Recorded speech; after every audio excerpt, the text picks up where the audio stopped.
Welcome to another episode of Silvie and Didy React. I'm Silvie. And I'm Diddy.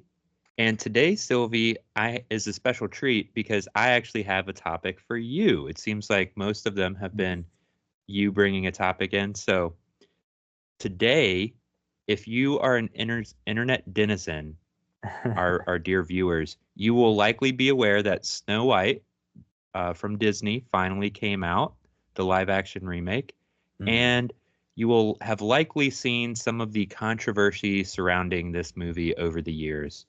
So we will be reacting a little bit to Snow White directly and looking at some of the materials related to uh, moving up to the release.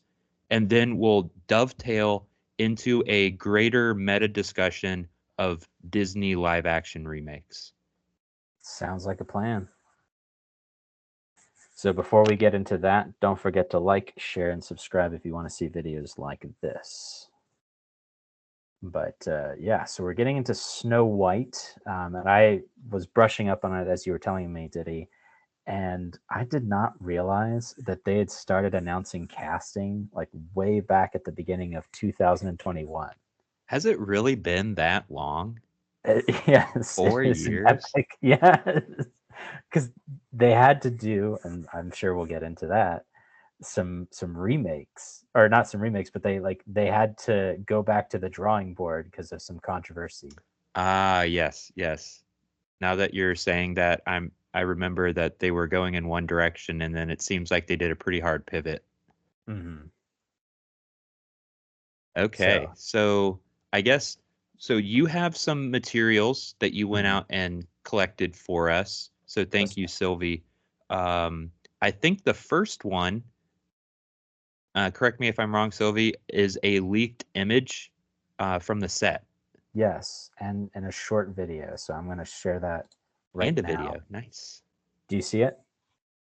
Yes. So Yes. this is the highly controversial um, one, two, three, four, five, six, seven non-dwarfs of Well, six Snow White. non-dwarfs, Six non-dwarfs. one dwarf. Um, and it's interesting because this article said it was set to be released in March 2024. Okay, yeah, so we're almost a year behind. Well, we are a year behind because it's March 2025. That's right. And then this was a video that they captured on set while they were filming of Snow White and her seven companions, plus what looks like the prince. It's interesting that they don't put Peter Dinklage in front because in the start of that shot, you don't actually see him.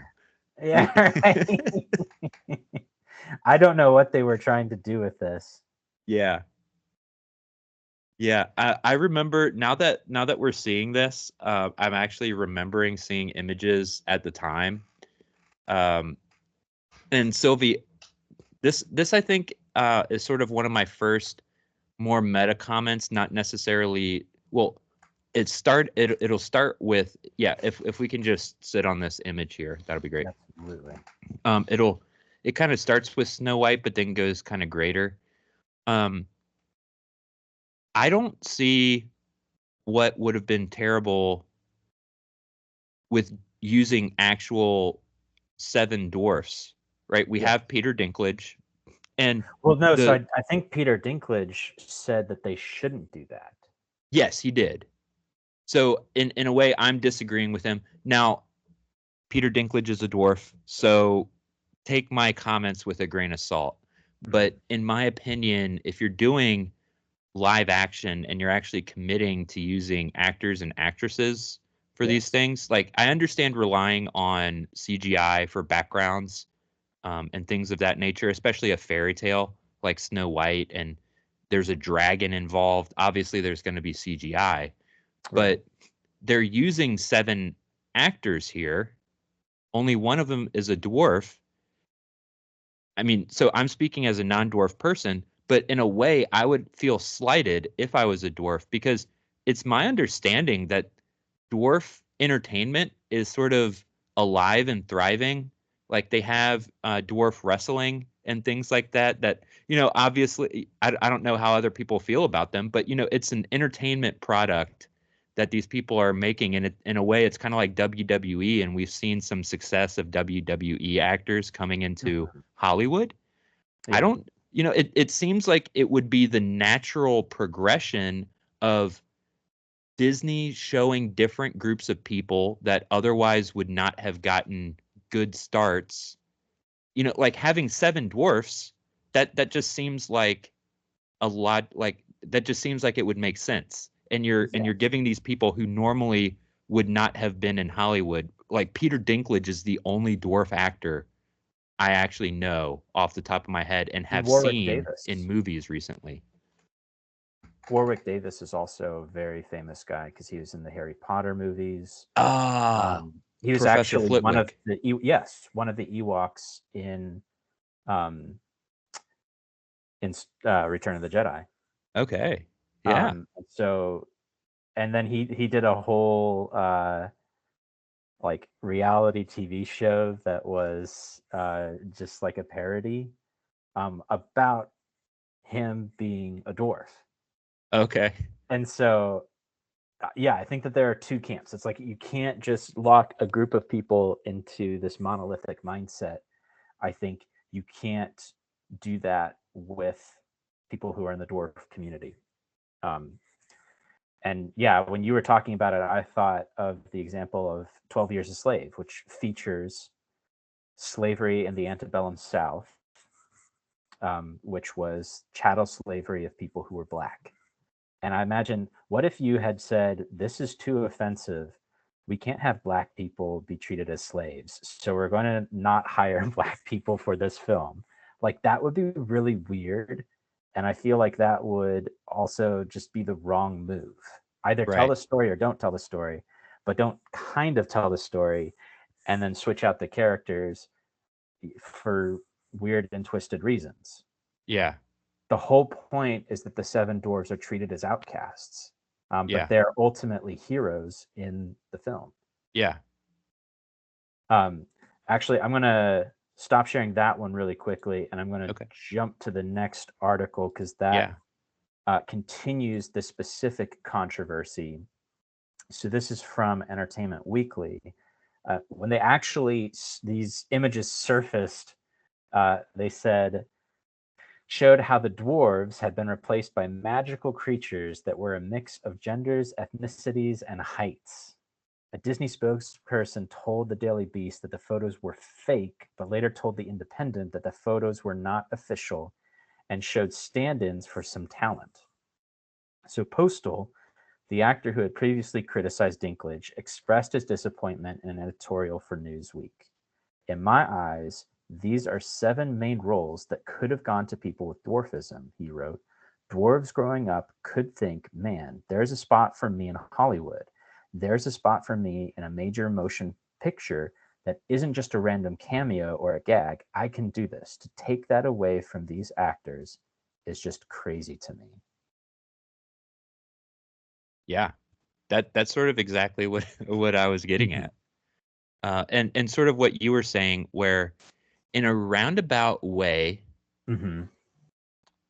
the way I've kind of thought about some of these casting decisions that Disney makes is, again, if you're approaching it from a consistent viewpoint, in my opinion, some of these decisions kind of end up being more um, not racist, but more controversial than Mm-hmm. they. Right. So on the surface, Disney is trying, as you put it, perhaps they're trying not to put these people in, like, treat them as a monolith. They're trying to be respectful, but Yeah, then ultimately what they end up doing is taking valuable roles away from people with dwarfism in a movie that is called Snow White and the Seven Dwarfs. exactly. And They're central to the plot. yeah, And as you said, they're heroes in the story, and it could be a powerful moment for them. yeah. Um, I would so have said, even like if you felt just this I don't know, tall privilege shame, and you didn't want to do something that would be politically incorrect or non woke. And if you're retelling the story anyways, why not tell it from the perspective of the dwarves? Like that would have been, to Oh, me at least, somewhat acceptable, where it's yeah. them, they come across Snow White, and boy, she's got problems. Oh, we can either continue surviving or we stick our neck out for this weird person that broke and entered into our house in order to save her. And then that would actually be a really interesting story Yeah. rather than just rehashing an old story. Yeah. Well, Uh, especially when you have actors with the chops like Peter Dinklage and yes, and Warwick Davis. Was it Warwick Davidson? Davis. Davis. Warwick Yeah, Davis. like those Yeah. two guys are great actors. Yeah. Utilize them and make the plot central to them. Right. It doesn't have to be dwarves are the butt of jokes. I could see where these people get silly names in Snow White and the Seven Dwarves and like, oh, look, they're bumbling idiots. But you didn't have to do that. Hmm. I think part of the problem is there's this disconnect where the people at Disney are making this live action remake and they're kind of motivated by a quick buck.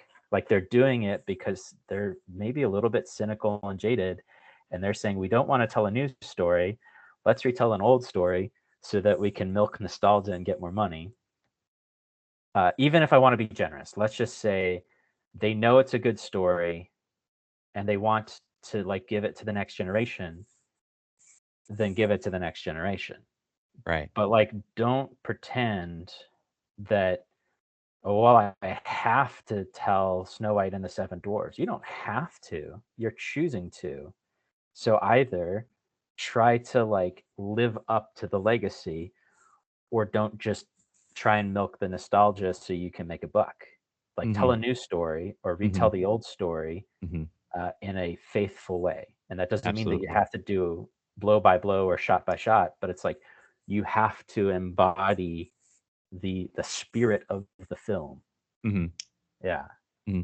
Yeah, and on that note, the blow for blow, shot for shot, one of the Disney remakes that I've always been very critical of Uh-huh. is The Lion King, because it was essentially a direct remake.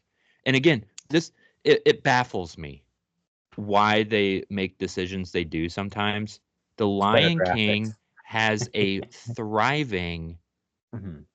uh, Broadway production, Yeah. and they did not utilize the Broadway music in the line and the remake, Yeah.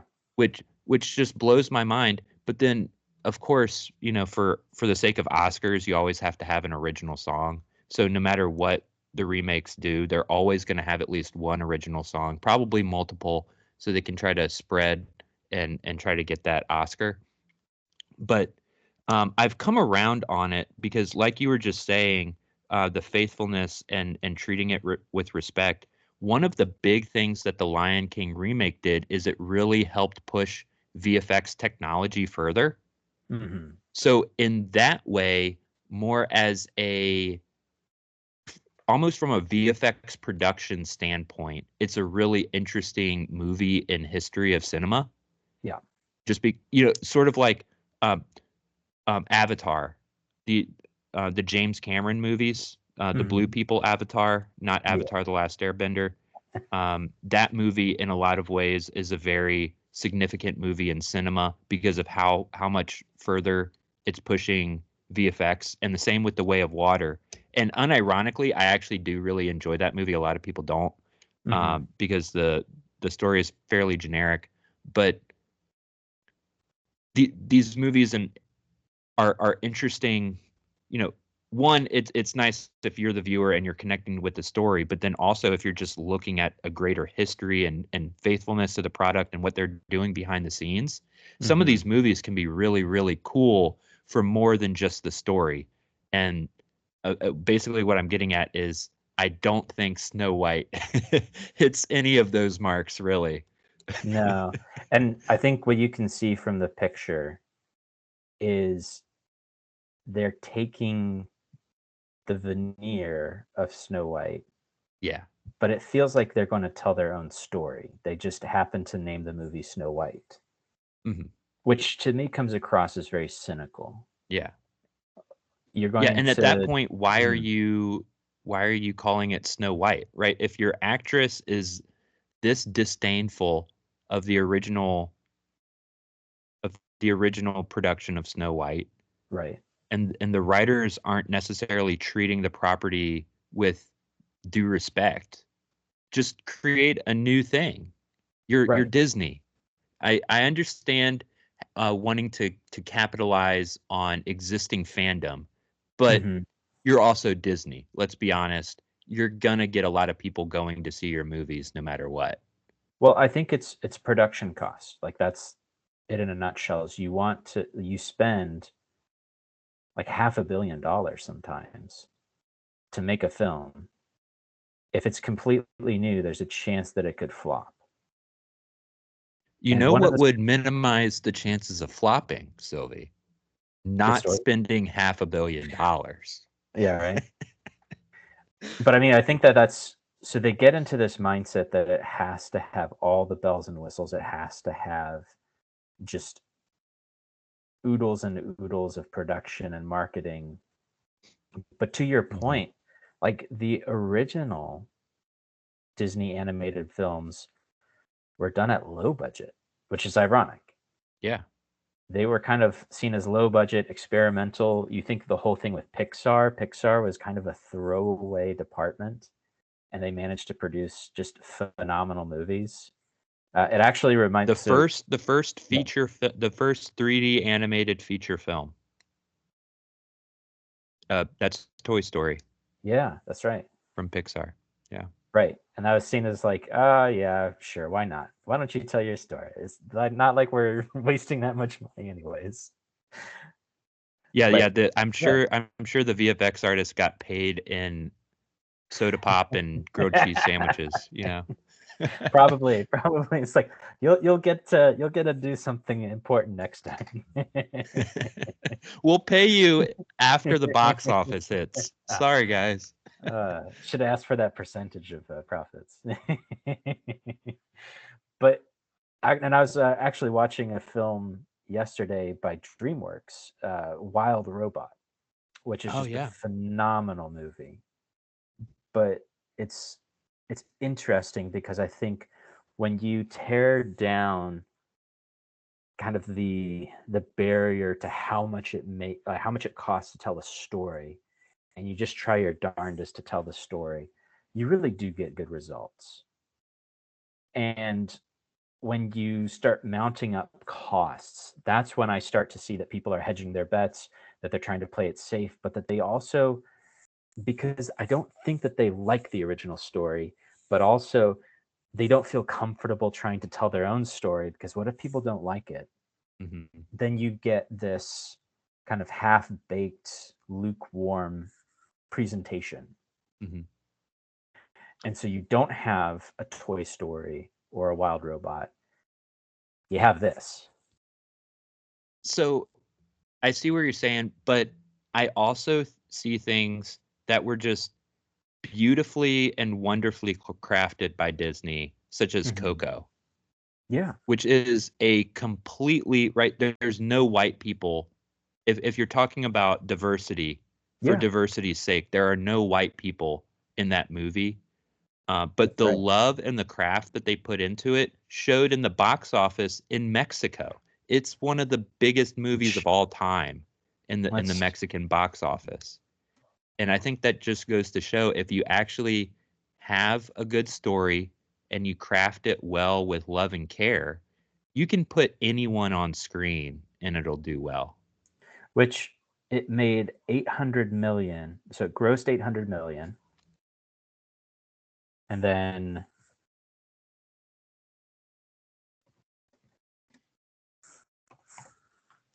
Are you looking up the stats for it right I'm now? looking up the cost. Oh, okay.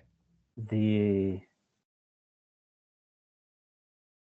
That can't be right, is it? Okay, so okay, I think it says that the production cost was 175 million, For which is a big. modern Disney movie, that's pretty good. That's big for animated, but like But once for again, Disney, but if the gross was 800 million, then you made it back. Like right now, spoilers, Snow White is losing money. okay. I would call Um, that a win for people everywhere, cinema watchers, personally. Flops are a signal in the marketplace that we just don't want to watch this. We want more Exactly. Coco. We want less remakes of Snow White. Yeah, unfortunately, I still think the Star Wars sequel trilogy made too much money overall for Disney to have learned anything, but it is nice to see the decreasing box office from movie to Yes. movie.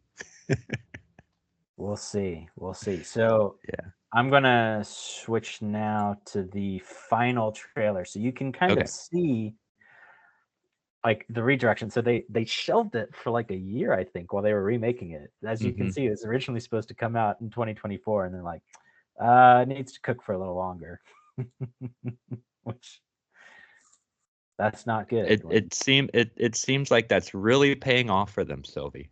oh yes, very much so. All right, let's see. Let me know if you can hear it. Yeah. This was my father's kingdom, a place of fairness. But the queen changed everything. Take him away! Your Majesty, What did you say? the people need some kindness. You know, I really don't remember you being this opinionated. Magic mirror on the wall. Who is the fairest of them all? Famed is thy beauty, Majesty. A lovely maiden I now behold. I look at you, and I just want to be the fairest of them all. The queen is evil. You must flee into the woods.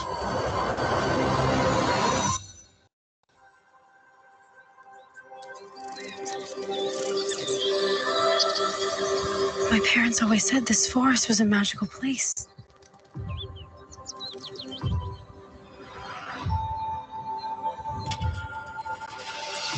Hello? Is there anybody here?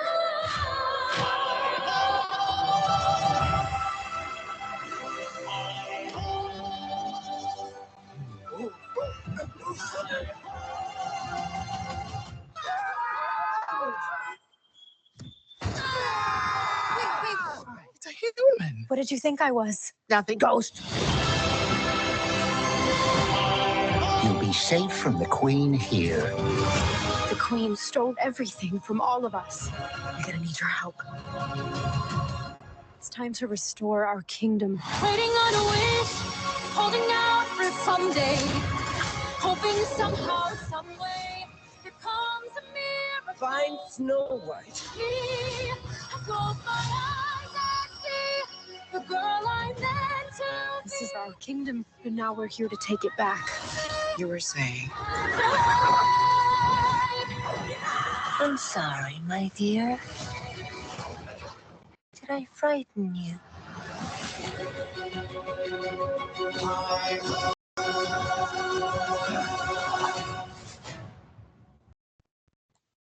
So it ended up Snow White and the Seven Garden Gnomes. Yeah, right. It's kind of creepy how they animated them, but even then, the dwarves are actually kind of funny and endearing. So very weird decisions. Yeah, yeah, they're strange. And again, it almost makes it even more offensive Yes, than using actors. right. You're just I- like, oh no, we're bringing back dwarves, but yeah, and instead we'll not just pay real life people. we'll pay hundreds of white people with cushy VFX jobs to create these dwarves rather than real people or actual dwarves. Right. Oh my gosh. I will say it was funny as I was watching the trailer. I was thinking, huh, the animals gave her permission to break and enter into the dwarves' house. So that makes it okay, because the magical animals, for some reason, give her the right to invade their property. After these hard-working dwarves come home from mining in the caves. Yeah. But yeah. Sylvie, I one of agree. the other things that I wanted to get your opinion on. So, one, I guess I don't know if it's clear yet to the viewers. Neither we haven't seen the movie, and I don't plan on seeing it. Maybe one day when it comes to Disney Plus, I'll explore it. But I have no desire to see it in the meantime. But I am hearing inklings online that they had some kind of plot. Well, I don't know if it's really part of the plot, but one of the setups of the world is that basically she's the daughter of the king and queen. The queen passes away when she's very young, and then the king marries Gal Gadot's character. Right.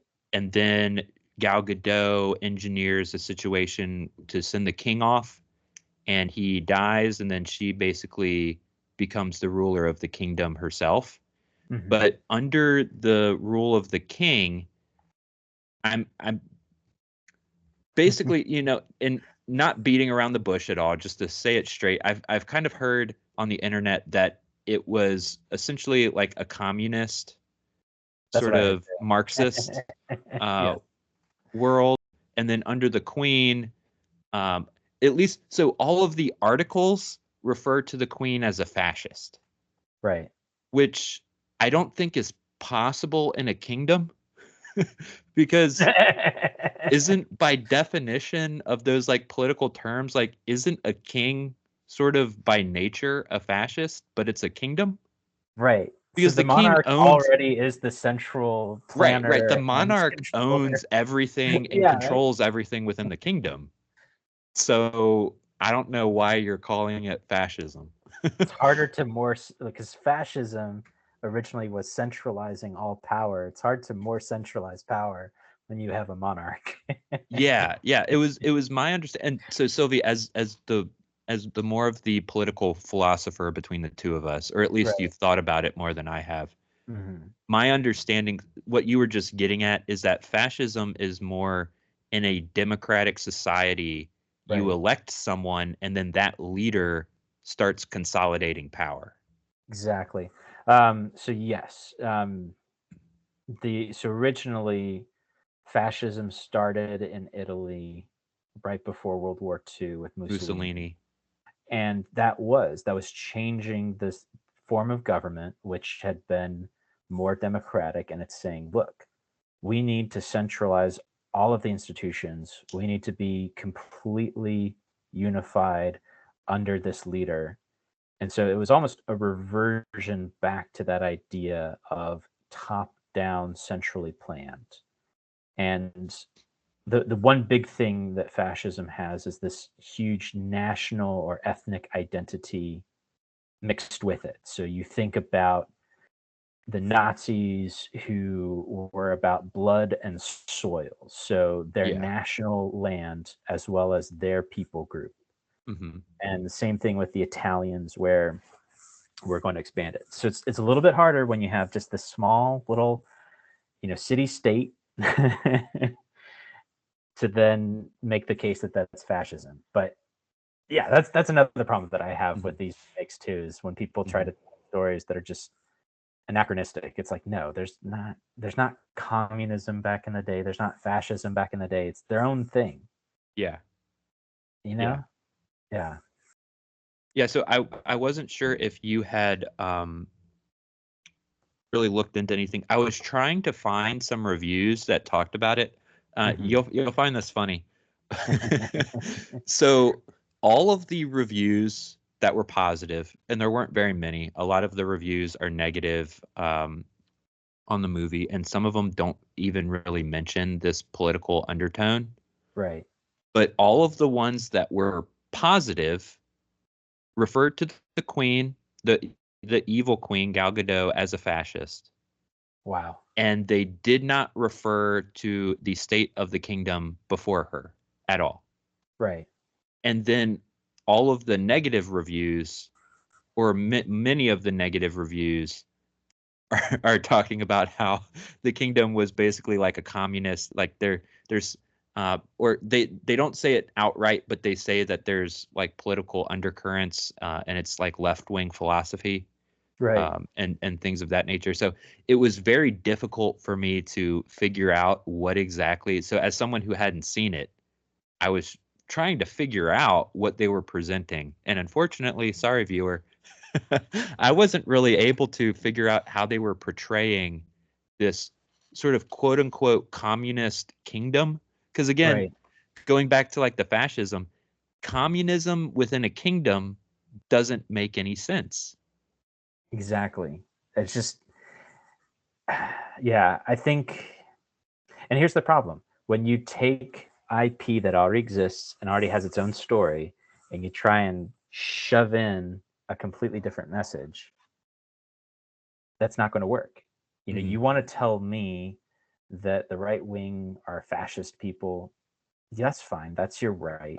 But there are better ways to tell that story. One of my favorite films actually basically tells that story, V for Vendetta. It's Yeah. clearly critiquing the Bush era. It's clearly saying that the religious right are going to be fascists, but it just tells the story so much better, Right. to such a degree that it's like it was eerie watching it during the Mhm. pandemic because the inciting incident was a Yeah. virus. Yeah. And then there's another. Sorry to just to get off topic, but during the pandemic, there was also a movie called Contagion, which Yeah, was basically a movie crafted about how a pandemic can start transferring from. I think ultimately it was transferred from bat to pig, I yeah, think, in that movie. But it just very eerie. It came out just a year or a few years prior, to the pandemic, but it was really strange right. watching that. But the point being is, Yeah. if you have an agenda, you can still tell good stories. Yeah.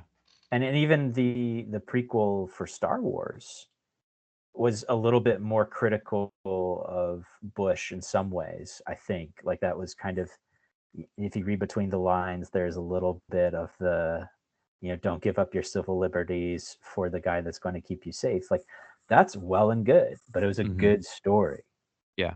and Yeah. it was an original story. Mhm. And I was about to, just going back to a comment I made earlier, Coco. Yeah, As someone who is a Christian in America, um, I really don't have any direct experience with de los Muertos, hmm, and all of those rites, and I'm foreign to general Mexican, and Latin culture, but that movie is so beautifully and lovingly crafted that yes, I really enjoy watching that movie, hmm, and it's one of my favorite Disney movies that I go yeah, back to. oh yeah, Um, and when you have a good story and you craft a good movie around that story, you'll get viewers no matter who they are.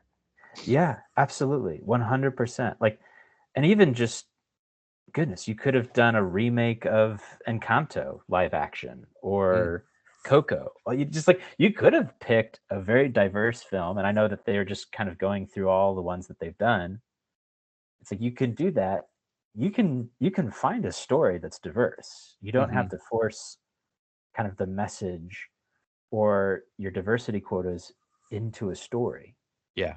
And I think people resent that when you try because it Yeah. shows either you're just trying, like, you're not well motivated when you do it. I, Yes. I hate to ascribe motivation, but either you're doing it because you're trying to trick us, you're trying to milk nostalgia, or you might have, to some degree, a slightly racist view that Snow White's going to work, but live action Coco wouldn't.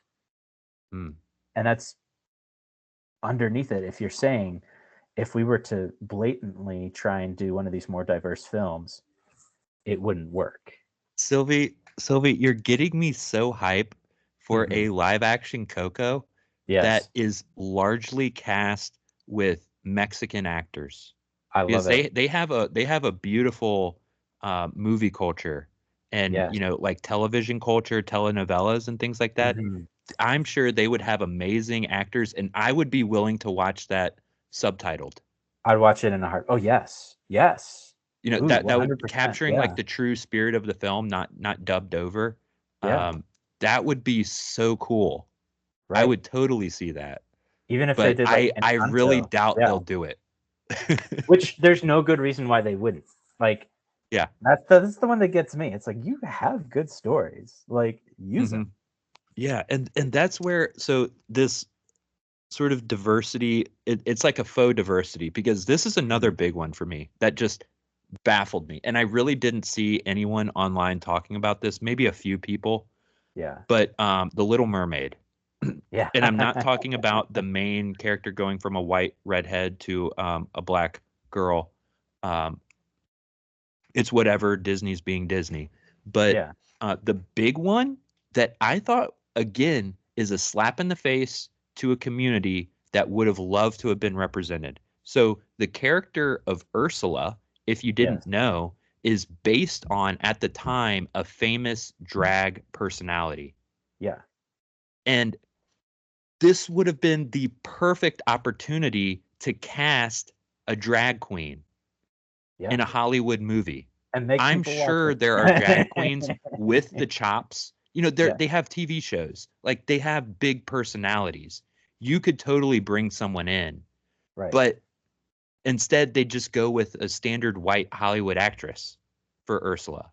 Which And it is just very baffles ironic. me, because it's Yeah. like you have built-in diversity. The character was designed around a drag character, a real drag personality, and Right. you don't fulfill that in the live action remake. It just who it does not make logical sense to me at all. Right. And Right. as again, as a white person, that just it just baffles me.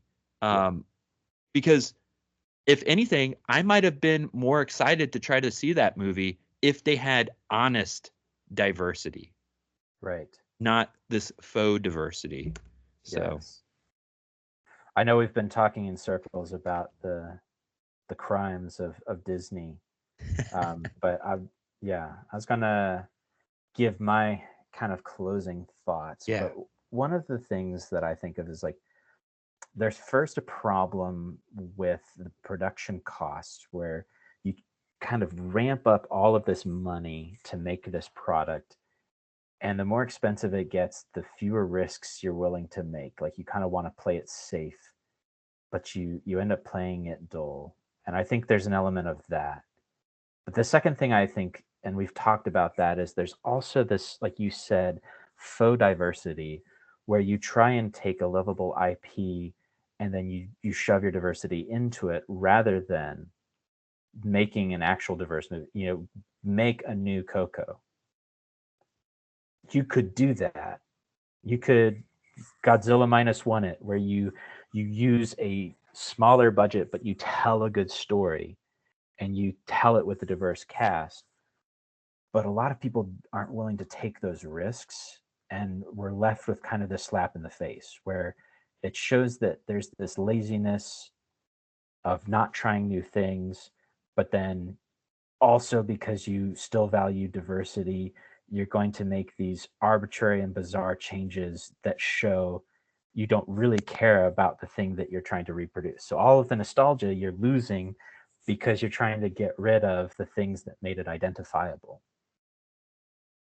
It's kind of like Silence of the Lambs, you know, you cutting off the person's face and wearing it around as a mask. Like that's insulting to everybody. That is a great analogy. Mm-hmm. So are those were your Those are my thoughts? final thoughts. Yeah. Okay. Yeah. Yeah, I think my closing thoughts are similar. You make a good point about the ballooning budgets. It just makes it so much harder Mm. for a company like Disney to earn back money on their projects when they cost so much. And therefore, in a way, their hand is forced, because for some reason they can't conceptualize spending less money on a movie. Mm-hmm. So they have to choose safe IPs. Yeah. And they can only make calculated risks and only have one new Disney IP or one new Pixar IP every couple years or something like that. Mm-hmm. I think I've seen teasers for a new Disney or a new Pixar coming up, which just sort of exemplifies that. But and we'll probably be getting Toy Story 8 or whatever it is around the corner soon. Oh my. But yeah, the big thing that I can't get around is one, just they largely, to me as a casual viewer, these remakes just seem like cash grabs. Just um, Disney sees this as a way to make money. They're existing IPs that there's a lot of fans for, and they'll definitely come to see Lion King in theaters again, and they did. That one made a lot of money.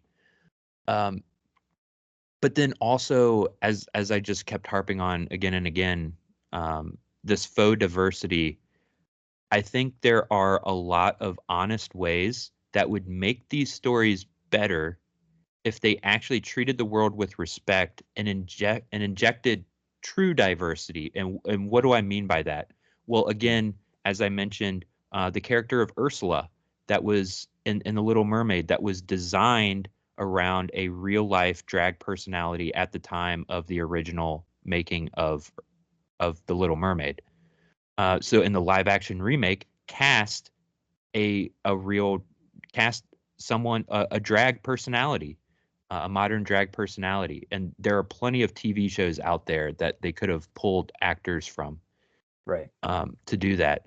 And then, but then also to use an example from a completely separate IP that we may talk about in the future, the Rings of Power is one that I have had a big problem with, and I know it's not a remake, but it also suffers, in my opinion, from a faux diversity. Because if you consider medieval culture and you look at some of the crowd shots in the Rings of Power, you just kind of have a smattering of people of various ethnicities, and you can sort of see the formula in action of how much diversity they need in the movie or they need in the TV series, which from a cynical standpoint is kind of funny.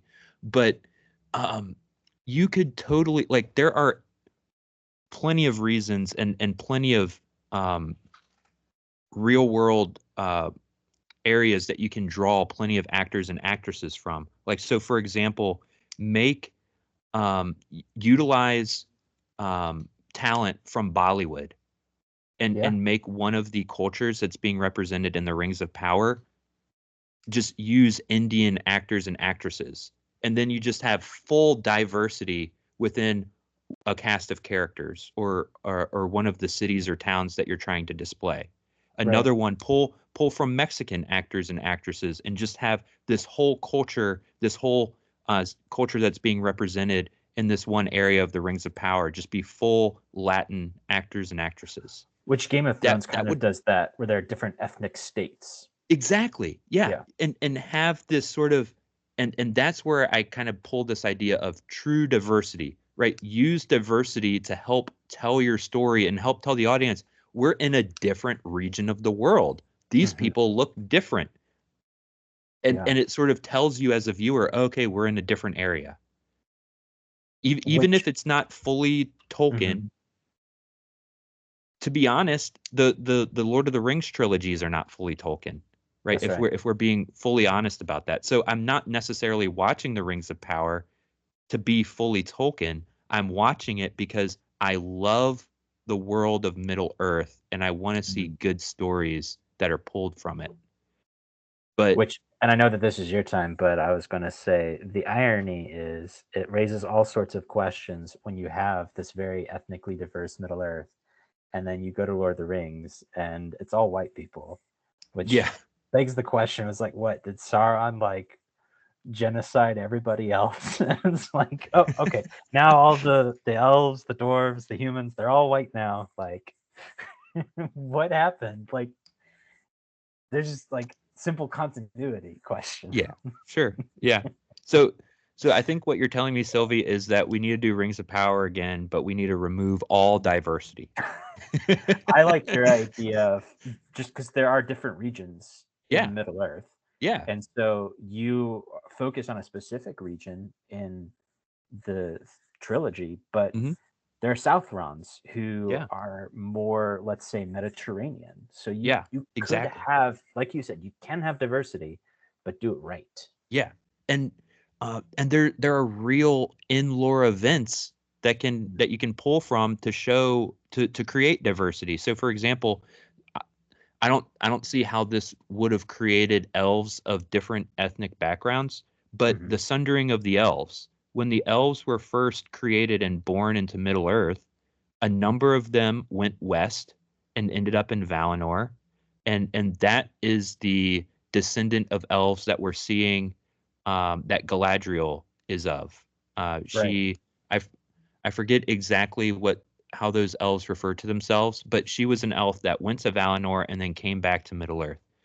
But then there were a number of elves that stayed in Middle Earth, never went to Valinor, and I think they're referred to in lore as wild elves or something of that nature. I believe that is what Legolas is descendant of. Correct me if I'm wrong. I could be completely wrong on that. But there certainly were elves that were split. And we see, for some reason, all white elves and one mixed race elf. Right. in the Rings of Power. That does not make sense. And again, this is where I'm saying just go full diversity and make all of the elves who stayed behind in Middle Earth originally, just make them all black. Right. Like just sort of create an in-lore reason for, these people were further away from the trees, so they're darker skin. I don't know what it would be, but that would make more sense than all white elves and one mixed race elf. Right. It just does not make sense in any regard. And so that's where I'm asking. So sorry for this long tangent, but that's where I'm getting at with my point of true diversity, like diversity that is supported by what we see on screen and what we can sort of, as a viewer, gain in the lore of the world. We go to this different part of the world and we see people who look different, right? When I go to Europe, I see people who look different and talk differently than me. Yeah. We can do that in movies. We don't have to use all American and people in Hollywood. We can pull people from Bollywood who normally would not have gotten this kind of chance for a big budget TV show. So for sure. Yeah. Well, thank you all for watching. Don't forget, if you want to see more videos like this or you want to see different ones, don't forget to like, share, and subscribe, and email us. We really do respond to emails and comments if you want us to tackle something specifically.